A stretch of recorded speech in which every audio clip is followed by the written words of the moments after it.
بسم اللہ الرحمن الرحیم۔ تو آئیے میں آپ کو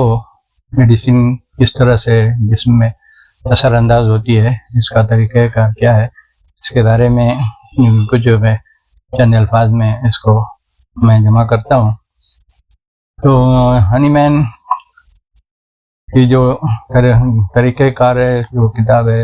آرگنن، یہ آرگنن ہی اس کا بیس ہے، اور اس آرگنن میں جو کچھ ہنی مین لکھ کر دیے، ہومیوپیتھی اس کے بغیر ناکافی ہے، ناکارہ ہے۔ تو میں آئیے آپ کو ایک ہنی مین کا آرگنن ایفورزم میں سناتا ہوں۔ The unprejudiced observer well aware of the futility of transcendental speculation, which can receive no confirmation from experience, be his power of penetration ever so great, make note of nothing in every individual except the morbid phenomena or the morbid symptom. So میرا موضوع اس وقت medicine کا theory بیان کرنا ہے۔ تو آئیے دنیا میں جتنی بھی دوائیاں ہیں، جتنی بھی طریقے کا علاج کا ہے، ان سب کا اپنا اپنا ایک دوا فارماکولوجی ہے، دوا بنانے کا طریقہ ہے۔ اسی طرح سے ان دواؤں کے اثرات بھی جسم میں الگ الگ طرح سے ہوتے ہیں۔ ایک عام فہم الفاظ میں ایک دوائیاں جو بہت کامن ہے، جو بہت عام ہے، اسے اینٹی پیتھی کہتے ہیں۔ اور اس اینٹی پیتھی میں دوائیاں بھی اسی طرح کی ہوتی ہے، جیسے اینٹی پیریٹک جو بخار اتارنے کی دوا ہے، اینٹی انفلامیٹری، انالجیسک جس سے درد دور ہوتا ہے، اینٹی ڈائریائک، اینٹی اسپازموڈک۔ تو یہ ساری دوائیاں اینٹی کے الفاظ سے شروع ہوتی ہے، اور ان کا کام جو ہے ہر اس چیز کو اس کے مخالف سے اس کو درست کرنا ہے، اس کو صحیح کرنا ہے۔ دوسرا جو طریقہ کار ہے، دوسرا جو اصول ہے، وہ اس سے بہت زیادہ مختلف ہے۔ اس کو ہنی مین کے الفاظ میں کنٹراریس بیان کیا جاتا ہے، اور یہ ایک سائیکیٹرک وے آف ٹریٹمنٹ ہے۔ اور اس میں جو بیماری ہے، جو پرابلم ہے، یا جو بھی مسئلہ ہے، تو اس مسئلے کو کنفرنٹ کرنے کے لیے، اس مسئلے کو درست کرنے کے لیے جو طریقہ کار استعمال کیا جاتا ہے، اس کو میں ایک چھوٹی سی مثال سے آپ کو سمجھانا چاہتا ہوں۔ وہ یہ کہ ایک شخص کا اگر بہت قیمتی انگوٹھی کہیں گم ہو جائے، گر جائے، اور وہ جو ہے اس کے تلاش میں ہو، اور ہر خاص و عام سے وہ یہ کہتا ہو کہ ایک بہت قیمتی انگوٹھی ہمارا گم ہو گیا، اس حادثے کا اثر اس کے ذہن پر اور اس کے جسم پر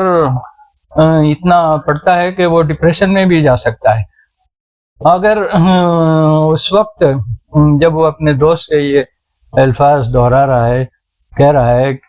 کہ یہ حادثہ ہمارے ساتھ ہو گیا، اگر اس وقت کوئی یہ کہے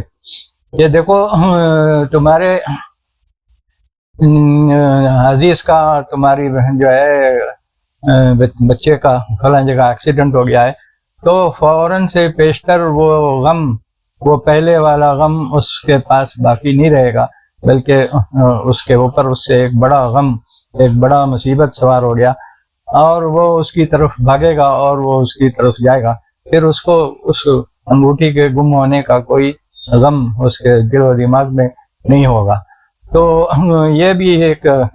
دنیا میں طریقہ علاج ہے کہ اگر کوئی بیماری ہے تو اس سے بڑا بیماری اگر اس کو آ جائے تو وہ پھر چھوٹی بیماری اس کے ساتھ وہ باقی نہیں رہتی ہے، وہ خود بخود سپریس ہو جاتی ہے، کیونکہ اس سے کچھ بڑا اس کے جسم میں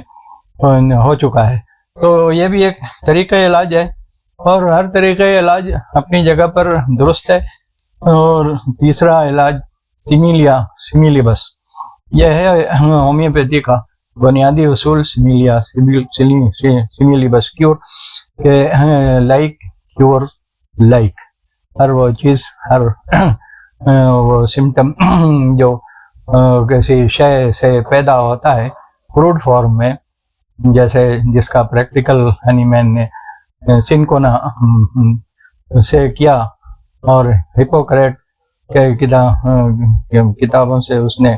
اس سنکونا کے بارے میں پتہ کیا، اور جب اس نے ڈیکاکشن، سنکونا کا ڈیکاکشن بنا کر خود اپنے اوپر استعمال کیا اور اپنے خاندان والوں پر استعمال کیا، تو سیم اسی طرح کا انٹرمیٹنٹ فیور اور جو ہے بخار، ملیریا کی طرح بخار اسے آ گیا، جو ہے، اور اس کے علاج کے لیے پھر اس نے جو طریقہ کار استعمال کیا وہ یہ کہ اسی سنکونا آفیسینالس سے اس نے پیٹنٹائز کیا، اس سے اس کا دوا بنایا، جس سے جو ہے وہ ملیریا کا بخار اور ملیریا جو مارشی پلیسز میں جو جنگلوں میں لوگوں کو ہو جاتا تھا، اس سے جو ہے اس سے لوگوں کو راحت ملی، اور اس نے اس کا طریقہ کار علاج کیا گیا. اور سنکونا کا ایکٹیو انگریڈینٹ کوئنین ہے، جو ٹیبلٹ کے طور پر لوگ استعمال کرتے ہیں. تو یہ بھی ایک طریقہ استعمال ہے. تو ہر کروڈ فارم میں جتنی بھی دوائیاں ہیں، جتنے بھی اجزاء ہیں دنیا میں، معدنیات ہیں، وہ سب کروڈ فارم میں جو اثر رکھتی ہے، اس کا ایک اثر وہ پرائمری ایکشن ہوتا ہے، اور اس کا دوسرا اثر سیکنڈری ایکشن جو پائیدار ہوتا ہے اور جو اس کے اندر موجود ہوتا ہے، جس کو ایکسپلور کرنے کی ضرورت ہے. مثال کے طور پر دنیا میں ہر انسان جانتا ہے کہ کنسٹیپیشن کیسٹر آئل سے دور ہو سکتا ہے. کسی پرانے زمانے سے یہ چلا آ رہا ہے، دادی نانی بھی اس کو جانتی تھی کہ کنسٹیپیشن کسی کو اگر موشن نہیں ہوتا ہے، قبضیت ہے، دائمی قبض اس کو اردو میں کہتے ہیں، تو اس کے لیے کاسٹر آئل، ایک چمچ کاسٹر آئل رات کو پی لے تو صبح کو وہ اس کو موشن آ جاتا ہے. تو اس کا پرائمری ایکشن کاسٹیونس کو دور کرنا ہے، جس کی وجہ سے وہ انٹسٹائن میں ایک اریٹیشن پیدا کرتا ہے، اور پھر وہ انٹسٹائن کا ایکشن اس کو جو ہے موشن لا دیتا ہے. لیکن اگر کنٹینیوس کوئی اس کا استعمال کرے، بلا ناغہ کوئی اس کو کھاتا ہی رہے، تو پھر اس کو پھر کبھی اس سے موشن اور جو ہے پرج نہیں آئے گا، اس سے پھر اس کو دائمی قبض ہو جائے گا، اس کو پرماننٹ کنسٹیپیشن ہو جائے گا، اور اس کو پھر انیما لگا کر، انیما دے کر کے ہی پھر اس کو موشن لایا جائے گا. تو اس کا مطلب یہ ہوا کہ پرائمری ایکشن کیسٹر آئل کا جو ہے وہ پرجنگ ہے، اور سیکنڈری ایکشن اس کا جو ہے وہ کنسٹیپیشن ہے. اس لیے ہومیوپیتھی میں کیسٹر آئل کا جو استعمال ہے پوٹنٹائز فارم میں، وہ پرج کرنے کے لیے نہیں ہے، بلکہ وہ جو ہے ڈائریا اور ڈیسینٹری کو صحیح کرنے کے لیے، درست کرنے کے لیے وہ استعمال کیا جاتا ہے. اس کا سیکنڈری ایکشن، کیونکہ ریفائن جب وہ پوٹنٹائز ہوتا ہے تو اس کا پرائمری ایکشن خود بخود نکل جاتا ہے، جو باقی رہتا ہے پوٹنسی میں وہ اس کا سیکنڈری ایکشن باقی رہتا ہے. اسی طرح سے تمام دوائیوں کا بھی حال ہے. اور اس سے آگے تیسرا چوتھا جو اصول ہے وہ وائٹل فورس،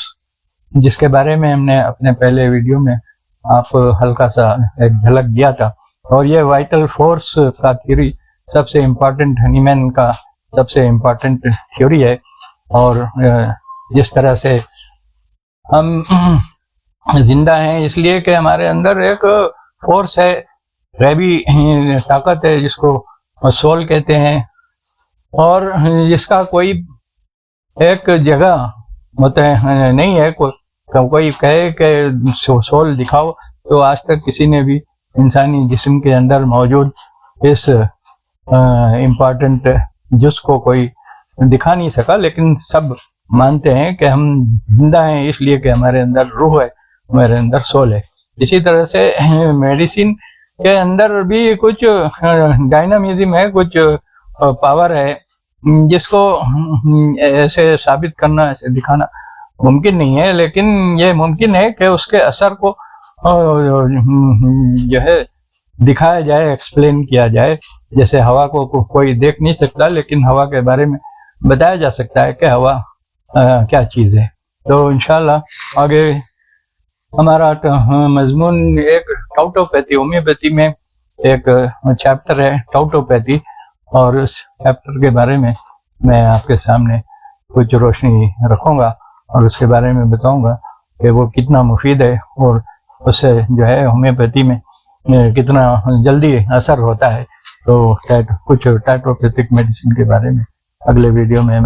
بیان کرنے کی کوشش کروں گا۔ میرے ویڈیو کو لائک کیجیے اور سبسکرائب بھی کیجیے، اور اسی طرح دیکھتے رہیے انشاءاللہ۔